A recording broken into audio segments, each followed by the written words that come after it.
Good morning. How's everybody doing today? Out of all those people, that's I got? How are we doing today?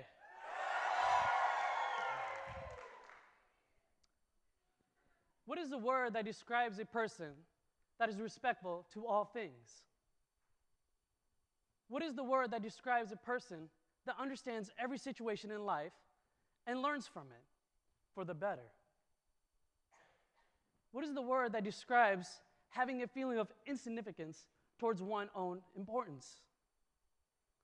Well, for those who are probably pulling out their smartphone at this time and probably looking this up, must know what that word is. And it's humble. I try and practice being this word every day. And throughout my life, I've learned how to do so in many ways. I was born in India.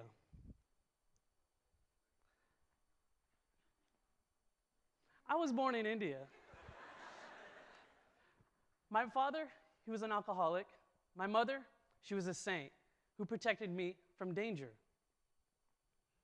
By the time I was 4 years old, things started to shift in a different direction. My father came home one day intoxicated and started beating me. And my mother, in order to save me, she protected me and then jumped in front.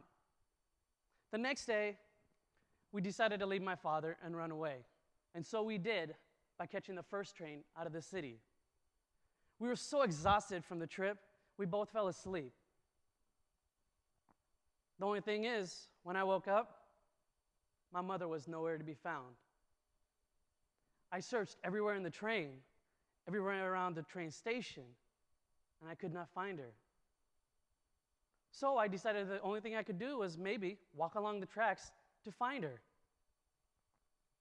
Instead, a random stranger found me, and he reported me to the cops. The police had talked to me forever, and the only thing they got out of me was that I was from the slums. And since that day, they reported me to an orphanage, and I did not stay at this orphanage for too long, though. I was moved to 4 different orphanages until I came upon this one in particular orphanage that is through the organization called Hope. This orphanage changed my life. By the time I was 5 years old, I was adopted by an American family. Not just an ordinary family, but the Olander family. Don't we look so good? I had many struggles adjusting to this family. One of the hardest struggles I had was not knowing the first 5 years of my life, including my name and my birthday. My parents took into consideration of this, and they gave me a very unique name and birthday. My grandfather on my mom's side of the family, his name was Vijay, with initials V and a J, that stood for Vernon Jerome. My name is Vijay, spelled V-I-J-A-Y, which if you do not know, it's actually the Indian way of spelling it. I think that's pretty cool. Another thing, my grandfather on my dad's side of the family, his birthday was March 2nd, which is my birthday, my Uncle Barney's birthday, Dr. Seuss's birthday, and a million of other strangers I don't know.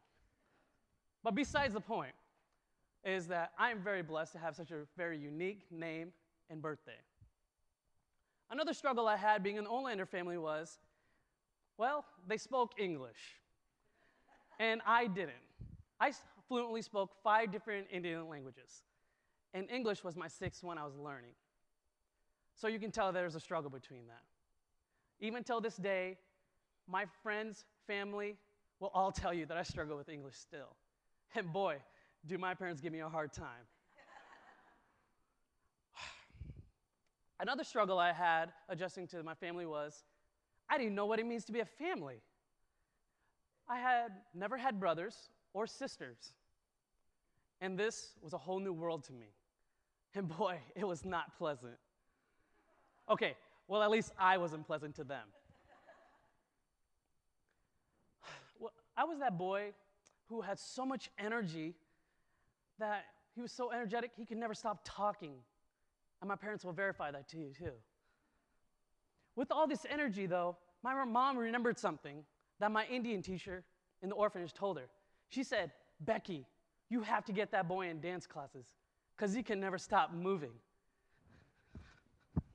It's true. And I love to dance.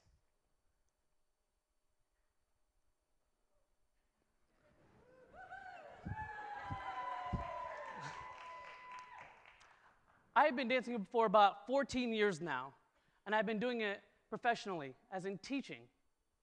I got this opportunity because when I was in high school, by the time I was a junior, my parents could not afford to send me to dance very much. It was too expensive. So Miss Stephanie Chase, who was the owner of Proactive Dance, made a compromise with me. She said, "VJ, if you teach for me, I will vouch for some of your classes." And boy, I love to dance, so I took up on that opportunity, you know? But the thing I didn't realize is there's more to teaching than you realize. Oh, man. Little boys this age, they're hard. I mean, it felt like a daycare. So the thing about it, though, when I teach these boys, I don't teach them just dance. I teach them respect and manners.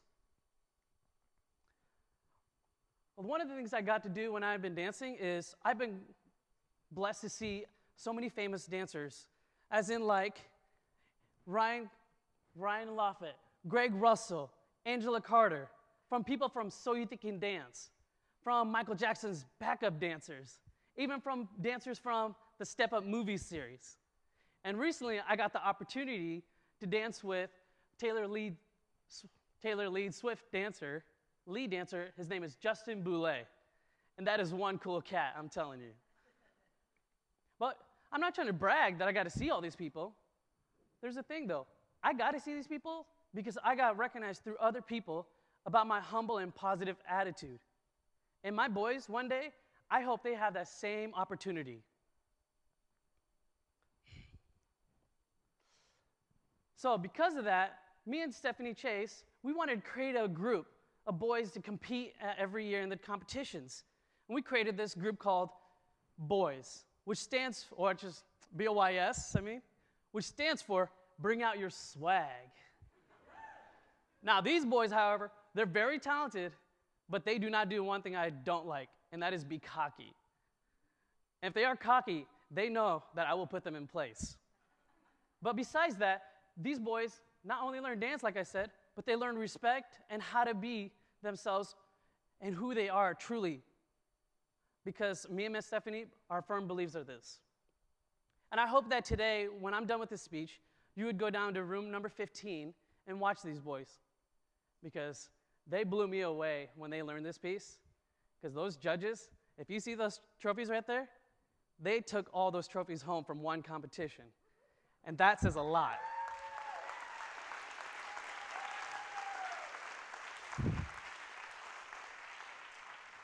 One of my goals in life was to go back to India. And so my mom made a promise. She said, "VJ, if you get really good grades all through your academic year till you graduate high school, I will take you back." And I made it my goal, and I did it. So I went back to my orphanage. I had mixed feelings about it, though.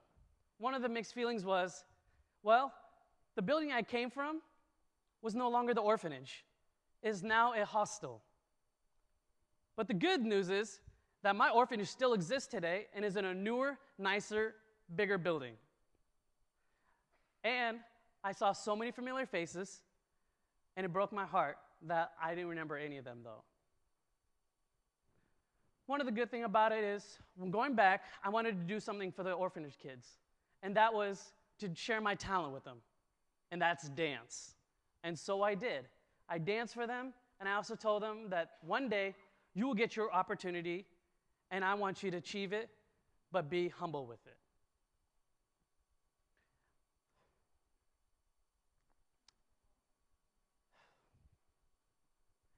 These kids are amazing to me, and they touched my heart when I went back.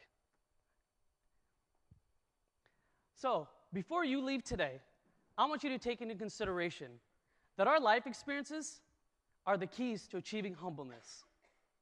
My ways were my teachers telling me to be true to myself and pass it on to my students. My family telling me to be respectful and be appreciative of what we have in life. And finally, my little boys. Not only do they learn from me, but I actually learn more from them. So if you could look back at your life experiences, what is your key to finding humbleness?